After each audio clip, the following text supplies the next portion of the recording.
What's your biscuit? What's your cup of tea? What's that tiny repeated behavior that you use to make trust easier, honesty safer, and success more possible? So welcome to chapter 6 of this season of Bookish Club for Leaders. This is our Ted Lasso special. So the whole Ted Lasso series really speaks to me as it calls on so many recurring themes that I've experienced in my career. Themes of feeling underestimated, themes of people mistaking my smile and bubbliness as fluffy, and then being really shocked that I expected them to know their numbers. The themes where the softer stuff has been really dismissed as less than, and yet those same people have found it too hard to do themselves. So for me, Ted Lasso tells the story of the kind of leadership work that I've spent my career doing, the invisible, the incremental, the often unvalidated work of shifting culture, one conversation, one expectation, one word at a time. So I wanted to focus today's session to explore 3 different leadership tensions. 1, humanness as a strategic discipline. 2, imperceptible moments as the leadership power move. And 3, curiosity as a tactic for doing the right thing, even under pressure. So it's looking at that human leadership is not what we do instead of performance discipline. It is one of the ways that operational excellence becomes sustainable. And the challenge today is that within many organizations, we still see that false choice between operational rigor and human leadership. As we discussed in last session, when we focused on the power of psychological safety, if you lead in a role that feels straightforward, where you're unlikely to run into any problems, where there's no room for improvement, you operate in total isolation, then maybe that's the right choice for you. However, if your success is reliant on collaboration, handoffs between teams, navigating complex horizons, and you want the business to be here for years to come, then that trade is simply not worth it. And within TED, through the flawed characters, the dramatic redemption arcs, the entertaining puns, and the biscuits with the boss, the writers and cast have achieved this insight into the modern world of leading teams that lulls us with that folksy charm whilst thwacking us with the strategic importance of strong relationships at work. It places relationships as the driving force behind the strategy and performance, and it doesn't compromise on the longer term vision in order to prioritize short-term goals. So my favorite moment, the one that completed the circle in my heart that I didn't know was broken, was one of those final episodes where Trent Trim, independent, turns around and says to Ted, "You haven't switched tactics in a week. No, you've done this over 3 seasons.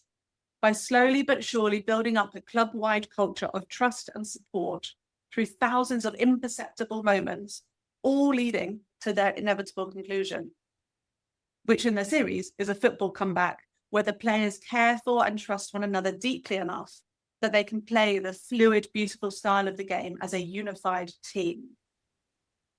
It's not about comfort, and it's one of those, for me, the biggest corporate myths that change happens as a result of a single event, a new technology, a big strategic decision being made. The real change happens leading up to that, after that, around that. The real change happens in those tiny moments, and change happens within relationships, within those spaces in between. Those imperceptible moments might feel spontaneous and non-threatening, but they are the moments that challenge the status quo simply by being. For Ted, one of those moments is biscuits with the boss. For me, it's a cup of tea. From pitching for a tea budget in my 20s to 15 years later, developing a reputation as the director of tea, my career has been built on those 1,000 tiny moments, drinking, buying, and more importantly, making cups of tea for those around me. The impact, the return on investment, and the sustained culture change delivered by this simple gesture has included 2 warring departments learning to work together after years of not speaking, a whole office of people finding ways to talk about the small stuff, so when they need to talk about the big stuff, they weren't so scared, and hosting Christmas for 60 on a Thai island, delivering an 80% in-year boost to bookings and securing repeat custom for the year after. So my question for you is, thinking back over your career, what was What's the one tiny thing, the one word, the one habit, the one question, the one gesture that you believe had an outside effect on the performance of your team? What's your biscuit? What's your cup of tea?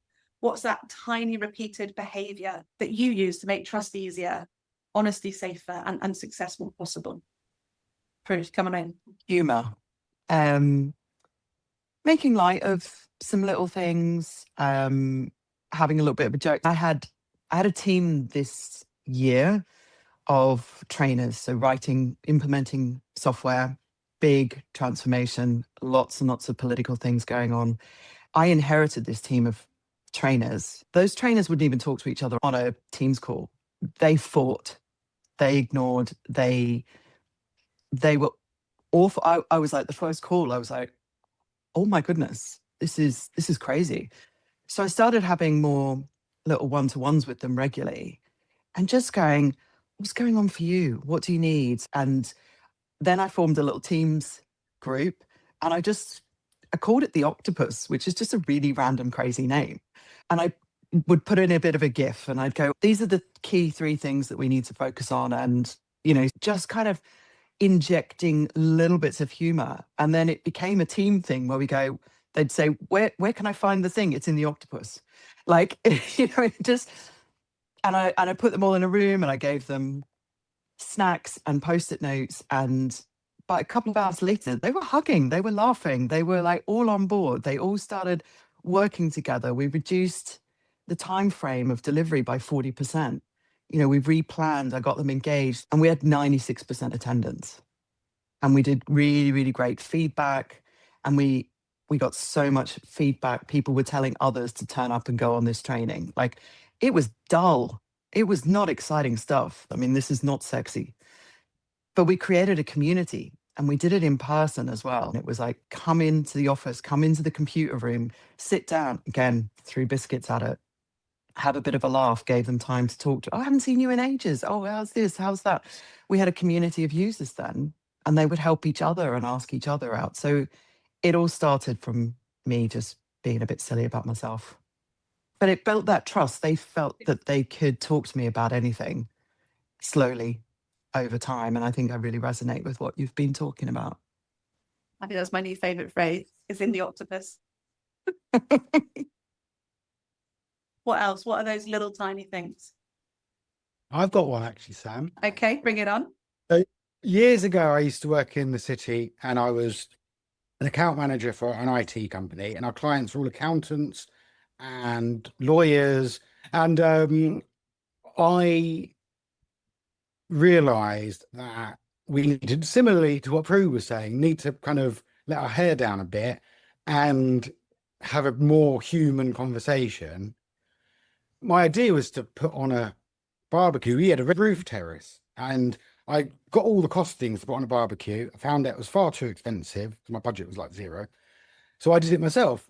And on this roof terrace, had the barbecue up, did all the food myself. And the best thing about that is as people came along, one, they were like kind of, wow, this is really good food, which makes people happy, all that kind of stuff. But then 2, that gave us 2 minutes. I'm standing there, apron on, stupid hat on my head, and they're having that conversation, just that kind of moments interaction. And then we started doing that every month, where the same people, again, it's about building that community. So suddenly our clients who had never met each other before were excited, like once a month, to come to our roof terrace and have a drink, have some food and chat to each other.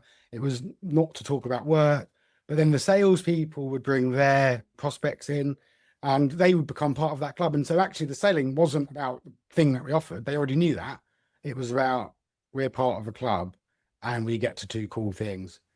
And when any problems came up, they would talk to me either then or they would arrange to speak to me about it. And it just made everything much easier and more fluid. It's the money can't buy piece. I worked with a big UK charity called Battersea Dogs and Cats Home, which is wonderful. It rescues dogs and cats, and I assume other animals. And they were working with their high value donors and trying to work out what is the event that they could create to get these donors much closer, feeling connected. How would they do that? And actually, they had a bunch of kind of ladies want lunch who have money and have time to do good endeavors for charities. And so they put on their very own version of Crufts, the dog show. And they asked these ladies to be the judges of the dog show. And so actually appealed to their sense of fun, to their sense of status, to their sense of they can't buy their way into being a judge on a dog show. But actually, this is a way that they can do that. And they get to play with the dogs. They get to do this. They get to see the benefit of their donations. And that brand loyalty and that feeling of connection and that feeling of humanness has actually been their strategic direction, because it's brought these people on and kept them, as I assume, donors for life, because now they're a judge on their dog show, and this is the thing, and they invite their friends, and it's important, and it's an annual event, and it's all of this. And it's just this, actually, how do we think about our own money can't buy opportunity to boost connection and boost care? I'll jump in. Go on. And it's kind of a similar thing, and it's something that some people are great with and others are not. But I'll often have a team to my home, and I think that's just sort of and it's meant sincerely. It's not meant in any other way. But I think when you open up a vulnerable space to people, it's all of a sudden very different, right? And very much try not to talk about work, right? Like this isn't about progressing the work. This is about us knowing each other as human beings. And so it's something that is, and people, you talk about the outsized value, like it's not that much work to have people come for a dinner or come, but the effect it has on people in terms of, that act of kindness or sort of hospitality has always, I always get so much feedback, right? That was really, really valued. And so pretty easy thing to do to grow that connection and relationship so that you're not strangers other than knowing each other's work skills. Yeah, I agree. And it's the thing that might feel different, or the thing we get told historically to keep separate, makes such a difference bringing that together. And just having a sneak peek into people's lives. I quite like the added personalization that the Teams culture, the Zoom culture, the hybrid culture has actually enabled us to go, oh, you're a real person. And I'm like, okay, Jennifer's got a pink room. Love it. Okay, what does it mean? And how do you talk about that? And especially during kind of the pandemic, that was the way to build personal connections. Yeah, showing your home and your pets and those types of things. It was very different for sure. Very, very different. And I think we've kept some of that. And I think some businesses are struggling with the fact that we've kept some of that. Jennifer, any thoughts from you? I mean, the thing that actually popped into my mind was chocolate. So not dissimilar from the like cookies with the boss, except I was the boss and I had this jar of chocolates, small chocolates wrapped in a glass jar that I kept on a round table in my office, and people would pop in and then eat them. So I'm a bit of a chocoholic. And so I would start, like, as I was eating over the course of the day, I would just stack all the wrappers. And it sort of became like both, well, we're going to go with, I became the butt of the running joke of the, immediate vicinity, because people would come in and they'd look at the stack and they're like, oh, it's that kind of day. And so either like the stack was very large and they would come in and sit down and they're like, let me help you with that. But it became, the chocolates in the office became a connection point around people just coming in, inviting themselves to both comment on my stack of chocolate wrappers, and also then like help themselves and sit down and have just like a little break and a decompress and whatever was going on. But I think because it was a bit of an insight into my mood of that day, or like how much stress eating was I doing in any given day, it gave them a little bit more vulnerability than they might have otherwise seen. And it would have been easy just to like hide that away and not make that a public display of I'm struggling over here. But I think it did open the door to some conversations that might not have otherwise happened. And I do think it's that, it's, don't go and kind of stress dump on people, but actually going, today's a big day, or today things are going on, and that easy insight in, and then you have a choice as to how much you choose to share with whichever person is in front of you, and how appropriate that is. And even kind of the most distant person, they see a stack of wrappers and like, oh, I'm gonna come to you with a little bit more compassion than normal. Even if you don't have a conversation about it, it's remember this person's human too. They're not just a leader. And I think what I've seen both in my own senior positions and otherwise is it's very easy to other leaders because they're over there, or we've got to love an acronym, so SLT or exec or NG, whatever acronym you like, they're over there. And one of the things that I almost always did was try putting my name in there. So if you said SLT said, go Samantha said, and you can see people's faces change. They're like, no, but I'm not blaming you. I'm like, this what? I was part of that decision. This is this. Please use my name and see how you feel about that decision then.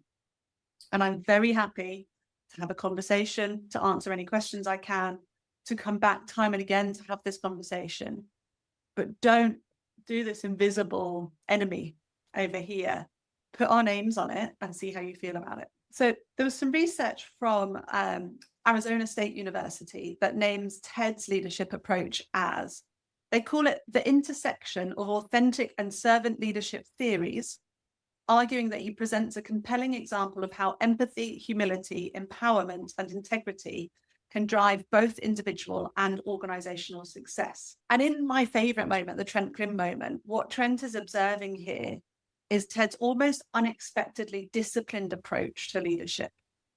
Leadership that's rooted in curiosity and consistency, and that which holds up in complex, high-stakes organizations, not despite, but because it prioritizes that human connection and care over corporate posturing.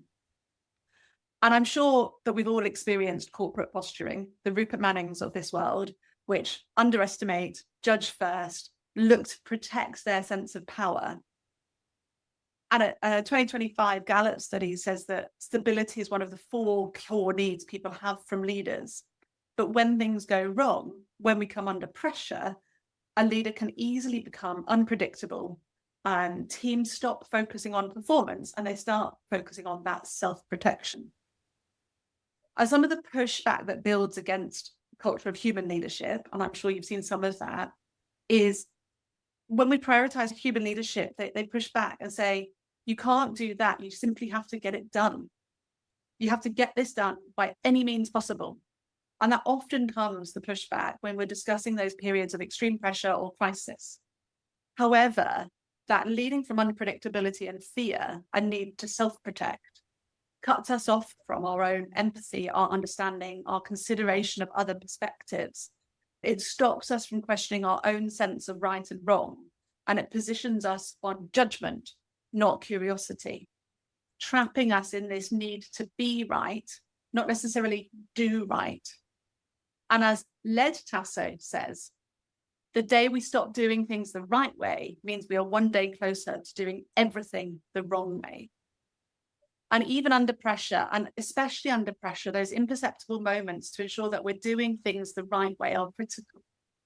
Tiny leaderships of moments under pressure might include pausing for those 6 seconds before reacting, asking one more question before jumping in to tell the answer, separating that urgency and pace from panic and chaos, or consulting with the person who can help you check the story you're telling yourself. So if we think about that idea of self-protection and this need to be right instead of do right, are there any examples that jump out to you from where you've seen that in yourself or where you've seen that in other people? What was the trigger point for that? And actually, what would have helped you or them to be more curious, less judgmental? Maybe I'll just throw a thought in, because I feel like it's never as straightforward as that. Like, it's never this or that. I'm going to do this or I'm going to do that, right? And almost always the enemy is time, right? is Yeah. this need to go faster or do now. And so this notion of taking a breath, of pausing, of stepping back, that I think often is the opportunity to go down the right path. Um, and I sometimes people are intractable and they need to be right, or they need to be seen as being right. That for sure is part of it. But I think often the root cause is always this need to be now. And how do we get away from everything having to be now? And is that even real, right? Because if you have the time to do it wrong, like, how do you have the time to do it again, right? Like, and that is, to me, that's always the real challenge, more than sort of the positioning. And it is that question of why does it need to be now? If there is a fire, yes, it needs to be now. If there's free cake in the kitchen, yes, it needs to be now. I have a personal crusade against the emails sent with the little exclamation mark. Unless it's fire, at which point I don't think that's your best method of communication. or free cake. I'm like, go, quick, go and get the cake before it disappears. Actually, you're throwing your own sense of urgency onto somebody else. And maybe 5% of the time where something that unexpected has come up, maybe that's okay. But it's probably not an email. It's probably picking up the phone or going round to their desk or going, please help, because something I have not predicted has come up. But it's those organizations and the teams that are operating 90% of their time in this chaos mode, in this firefighting mode, and having to get hands on, that is just exhausting. I was working with a station team at a nuclear site. They'd had an incident a few years ago. Almost all of the lead team had jumped 1 or 2 steps very, very quickly as the old executive left. And they were prized for their firefighting ability, some of which actual firefighting, but this hands-on. But 2-3 years later, the poor station director, all he knew was that he had to be at every single point on every single bit of station, every single moment of every single day. And so actually they came to talk to me to work out how they could move away from this firefighting mode. And it took me ages to work out what is a positive opposite of firefighting. Because if you're firefighting, you've got this hero kind of concept and you are needed and you're coming to save the day. And it really appeals to all of your dopamine hits and all of this. It's a really satisfying experience for the person who is rushing in to save. But it's not sustainable. It squashes everybody else. And actually it is leading to burnout for everybody. So it took me about 18 months, if I'm honest, to work out what's the positive opposite. So it's not just boring and calm. Nobody wants to be boring and calm. And my opposite of firefighting was, how do we fire spark and how do we fire stoke? So there is change and there's excitement and there's momentum. And as a leader, you sometimes want to spark that change and momentum. And sometimes you want to kind of nurture and stoke and or dampen. And actually you're there looking after how forceful and how timely this energy of change and energy of excitement, engagement and performance really is. So that then goes to, how do you spark little fires? And that's really fun and cool. And how do you look after them when they're doing that? Prue, what you're thinking? I work on large projects and projects go, oh, we'll put this into a project planner and therefore this should all be done this way by this date. And quite often when people are planning projects, they're planning a drop dead deadline. It has to be done by this. So we'll plan backwards and, oh, lo and behold, we should have started this 2 years ago, but we've only got 6 months. So you still have to do 2 years worth of work in 6 months to meet that date, or the world's going to end. People just go into survival mode and self-protection and defensive.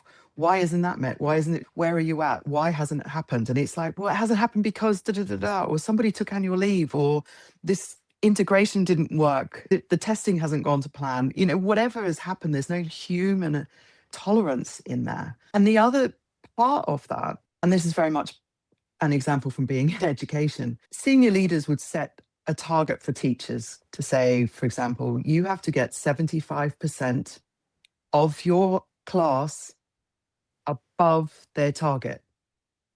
grade. Now, the target grade has been set above their IQ test. It's always one up. So let's say a child has the capability to get a grade 4 and there's 9 grades in this education system. The teacher then sets them a target of 5. SLT then set them the teacher a target to get that student to a 7. The kid might, on a good day, get a 4. And this is impossible to get 75%. You're not saying get the odd kid above. 75% of them have to get above. Or we're not going to get our funding. What they don't do is help you or show you how to actually do that. You're not saying you could try this. You're not saying this is what good looks like. This is what great looks like. I work in project planning. Okay, you've got this date, but you're not communicating why this date is even important. Oh, because the budget runs out and we're not going to be able to ask for more money. So it all has to be in by that date. It's not explaining the why, and it's not explaining the how, and there's no help. So you're just defensive and you self-protect and you blame others. You do, because it's too much blame to take on yourself. Most of us know how easy it is for us to take on the responsibility and the blame and try and fix everything. But that's too much. It brings me back to that triangle. You can have cheap, fast, and quality. You can have 2, but you can't have 3. So which one is the thing that you're allowed to compromise on? And actually, the quality is often the one that can't be compromised on. So would you like to spend more money or would you like to spend more time? Which one do you want? And again, I'm working with another top team who have got an extraordinary task in front of them. And it sounds very similar to a drop-dead deadline, similar to the education system you've just described of, well, here's what would happen realistically. We'd like it to be here and we've promised here. So actually, I'm working with the senior leaders of that team to de-risk that situation. It's a highly operational, high hazard environment in which actually the things that are not being looked after is the sanity and the wellness and the thinking of those top team members, because you can't put PPE on that. But actually you can bring in a coach, you can bring in time, you can protect their thinking time. But you do have to be able to say no to other things. And that comes back to Jennifer's point about actually it needs to be now. Why does that need to be now? Most of us can't make good decisions on the spot. We need to have thought. We need to do research. We need to think. Even if it's go away for 5 minutes, come back again. That's better than 0 thinking time. So all the way back to the original question of like, what are the situations that sort of push you into that, we're going to say less than desirable behavior? The one that came immediately to my mind is when, probably not dissimilar from Prue's example, like when you're given a target, right? And you explain from the outset, like, here are the challenges we're going to encounter. And so here are the steps I recommend. And you get ignored. And then like 6 months go by and you repeat yourself and you get ignored. And then like a year goes by, 18 months go by, 2 years go by. And you're like, hey guys, those same risks right now are unmitigated. Like here are all the bad things that are coming our way because all y'all collectively have chosen to ignore me, write me off, whatever. And so when you get to that, like I told you so moment, I find it so hard to like pull myself out of the I told you so and actually focus on what are we going to do now? Yeah. So for me, that's the one big one that comes to mind. I resonate with that one. When you've got these projects and you're raising them as risks and issues, I am a stickler for logging stuff.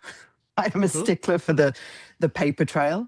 I logged it. I flagged it. It's been on the report. Nobody's actually reading the report and nobody's actually taking that in because they're also too busy self-preservation, being right for whatever layer is above. I mean, I always come back to this, it's how people dress, what they wear to work, and how suddenly they change what they're wearing to work because they got a promotion.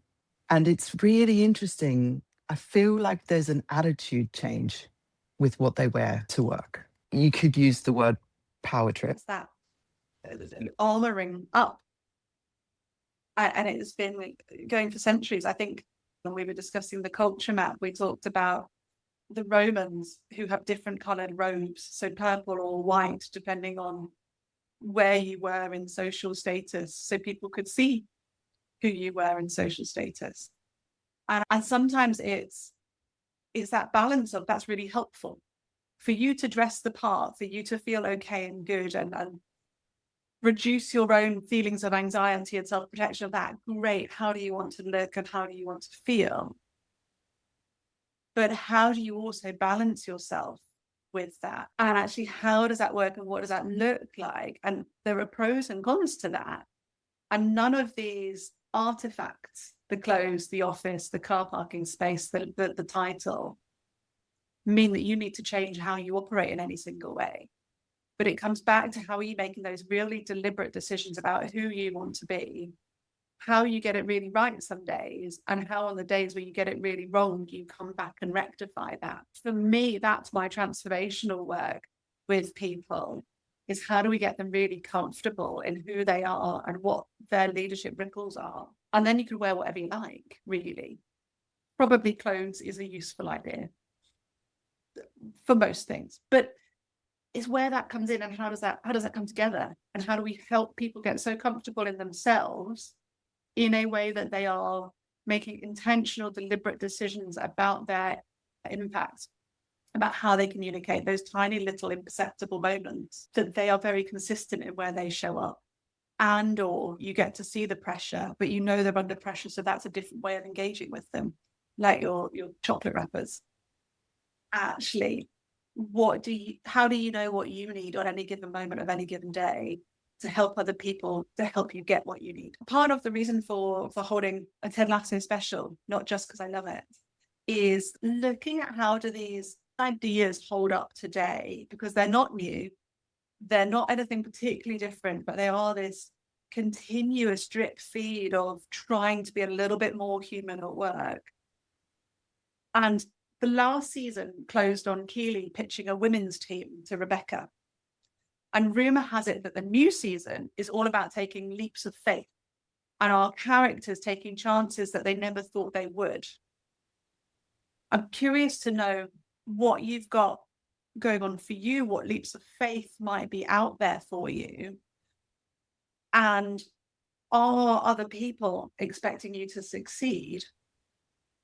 And if they're not, what can you do about that? Probably my most vulnerable at the moment, biggest leap of faith is building this business, putting myself out there, having this leap of faith of how does this work? What does this look like? Why am I doing this? And it's because actually I want to be able to offer ideas and the concepts and the value that I can really offer. And I've not found a home for that otherwise. But it's this roller coaster of what do I need in order to take this leap of faith, to keep seeing the horizon and keep that leap intact, and bringing people together to talk about books and TV programs. It's one of those ways that I keep myself leaping. What comes up for you when you think about leaps of faith that you're having to take or are taking?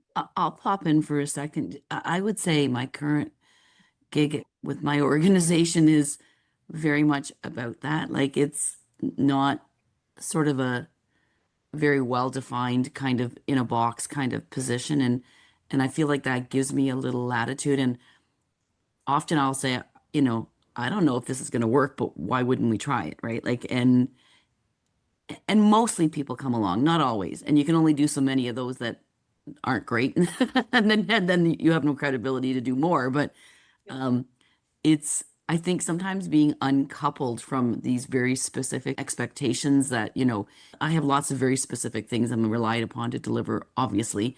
But I think there's been an appetite, or at least a tolerance, to say, okay, let's carve out a little space to try different, to think different, to do some of these things. And I think being really upfront to say some of these will work and some of these won't. And so I'll apologize straight up if I'm wasting your time. But, sometimes I won't waste your time and we'll all learn something kind of valuable. Is there anything that you're doing for yourself within that to help you keep the faith?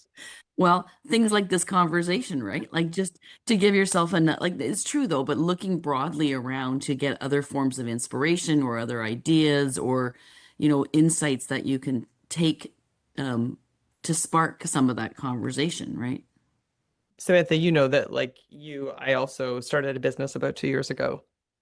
And it is and continues to be a leap of faith to to step out of a more traditional employment as opposed to being self-employed and having faith that work will come and that I bring something of value and to, instead bring a unique offering into the marketplace. That's my big leap of faith.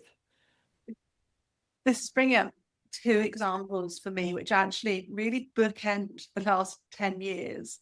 So I left a corporate job and left London in 2016. And at my lovely in-office cake and tea, obviously, piece, one of my colleagues in the change team turned around and said to me, I don't know what it is that you do, but when you're in a meeting, the meeting's better. I remember turning around to him and saying, well, if you could articulate that and tell me how to monetize that, that would be really helpful. And then one of my biggest, boosts to my own leap of faith this year is I've got one trusted client who has brought me into work with her team. And her ask of me is, well, Samantha, just be you. Okay. And it's this incredible trust, faith. I see the value in this and the value that you intrinsically bring in your humanness. How do I prove return on investment for me being me? But it's that bookendedness of moments where your humanness is seen, valued, and hopefully spoken about. So you get that reflected back on you. And I think if Ted Lasso teaches us anything about leadership, it's that culture's not built in those speeches, in that launch, in that away day or that crisis meeting. It's built in that pattern of behavior that people come to expect from us, especially when things are tense and uncertain or there's high stakes. And it's that teeny tiny pieces of work being really small, but the discipline around that and the faith is enormous. And the effect, the potential over time is what can be transformational. Ted Lasso touches on so many of those critical leadership tensions and opportunities that we've explored throughout Bookish Club. So we've got the importance of psychological safety with Amy Edmondson's Fearless Organization, and we've got the potential of building consistency in our habits with James Clear's Atomic Habits, and the fact that expertise is not often now the leadership behavior we want, but it's the coaching and the how are you the human leader in front of people, talking to Michael Bungay-Stainer's coaching habit. And then we're talking about Ted's, the Americanism and the English words and those confusions that he gets. So I put my boots in the boot of the boot. How are you constantly checking your words, your meanings to help understand cross cultures, cross days when people have different days going on for them? And how do you get more curious? Taking us all the way back to kind of Ereme's Contra. I'd love to talk to you more personally, or if there's anybody else you're thinking of that is going through that leap of faith moment, then I'm always up for that chat. So if you know of anybody who might be interested in that extra boost under their leap, then please do shout and let me know. Thank you all for being part of the Bookish Club for Leaders. But as always, my promise is I'll read the book so you don't have to.